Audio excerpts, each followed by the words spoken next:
I'm back with the Real Housewives of New York, season whatever, I think 7, episode 5, Mind Your Own Business. This episode had a ton of like scenes in it, and not a lot of them I felt really progressed any storyline. So for instance, we open up with Bethany meeting Sonia for lunch, and Bethany's like on the phone talking with, I assume, an editor, but it was like funny because the way Bethany was talking is how I would expect an editor to talk. Like, oh, this needs to be worked. We'll go into the next page. What about this? And that's usually the kind of feedback you get from an editor who's telling you stuff. So I don't know whether, I don't know what that was about. But for some reason, it struck me. But anyway, they talk about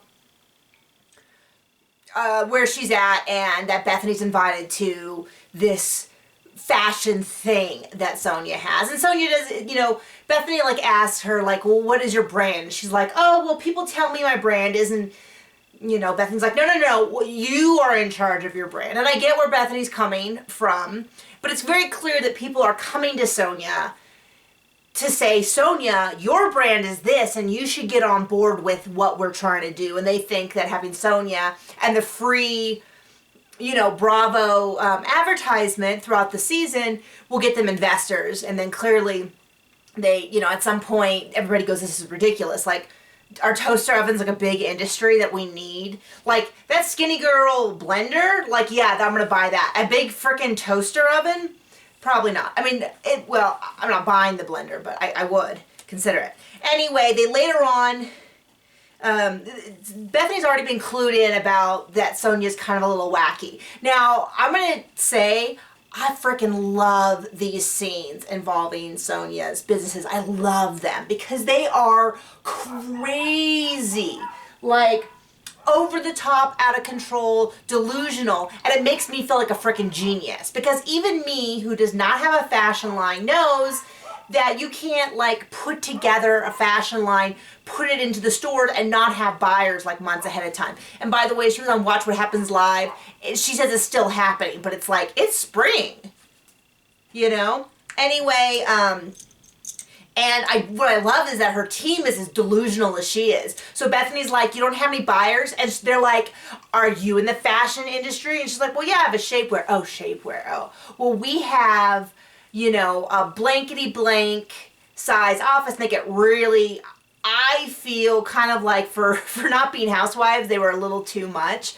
But it's hilarious to me. It's like, where does she find these people? Like, why don't they find me? I can have imaginary clothing lines and soccer teams and, you know, and every time, like, she has novels, she has sexy novels. Like, where did that come from? So, cracks me up. Anyway, we'll get back to them later. Dorinda and Luann have a little mani-pedi and they talk. They talk about, I don't know, something with Bethany and someone. It wasn't, I don't even know. They talked. Who cares? Carol and Kristen talk about her boyfriend. That's it. I mean, these scenes I feel like, were they really that important?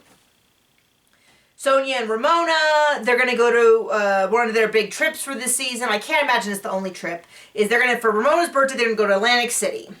There we go. Keep moving.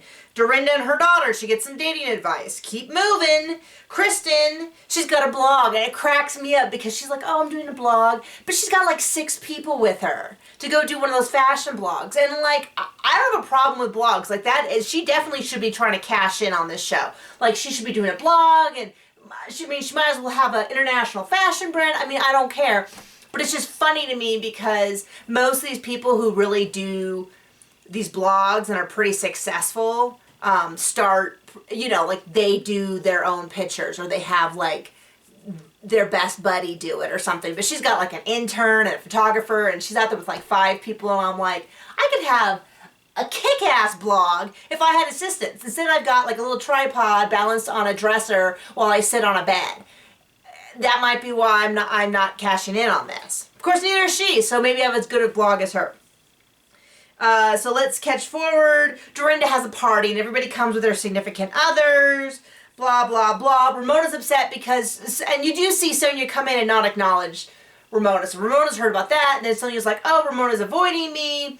And then, Heather and Luann are like, I heard you had this fashion thing. Why didn't you invite us? And I'm like, okay, ladies, don't even start. we all know why you weren't invited, because you think she's crazy. And you're right. Like, you're right. This is just totally over the top. But it's one of those things, like, once you've made public that you think someone is absolutely ridiculous, you don't get to be like, well, why didn't you tell me about it? Like, you got to pick a lane and stick in it. And it's very clear that you guys think she's delusional. And you're right. So don't complain when she doesn't invite you. Just find out about it through Bethany and mock her behind her back. Like, let's act like ladies, okay? Anyways, they do that.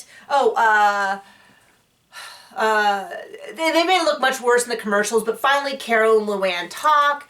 I guess he told Luann's niece, and the niece talked to Luann, and Luann's like, so, you dating anyone? In the commercials, they made it look like Luann, like, was super offended. She wasn't. She was just like, my niece is upset. I understand. I understand why the niece is upset, but, like, no girl code was broken. If it had been Luann dating her niece's ex, that would be something different. Oh, and Sonia shows up with this guy who's like 24. He looks a little older than that, but he's still like, that is really getting young. And I used to teach college at a college, so for me, anything kind of near college age is a little like, ugh, for me. And of course, I'm only getting older every day, so they look younger and younger every day. But what's hilarious to me is they do the fake back. And Kristen's like, oh, you should go for a guy like this. And like, he's standing right there, Sonia's guy. And Ramona's like, oh no, never would I ever. Oh my gosh, never, ever, ever. And I'm like cracking up because I'm like, he's not a chair, he's not a purse. Like, he can hear you. He's still a person. Like, maybe you should tone it down and like, when he's gone, be like, oh, I can never date a baby like that. But like, while he's there, just be like, oh, I'm, you know, I don't know, be self-deprecating, something. Just be like, oh, I don't know if it's for me, I really like older men, or I don't know, play it off. But it just seems so rude. So there you go. So the last thing is that Dorinda's boyfriend is way too touchy. I am not like super prudish around men. I used to have a ton of male friends, but now that I'm married, it's a little different. I have a number of, we have a number of friends. I will talk to people about archery or reality TV or business. No problem. But I would never like grind up on someone, period, ever. I would also, even when I was single, not grind up on someone else's boyfriend. So now that the fact that I'm like married and it's someone's boyfriend, it's even like a triple no. So I thought that was like super weird. I think he's a little too into the ladies, and I think this whole thing, like, she needs to drop him fast, because it bothers me. And that's it. Tell me what you think of the season so far. I did like Bethany. I liked her with Sonia. I'm a little worried about this preview.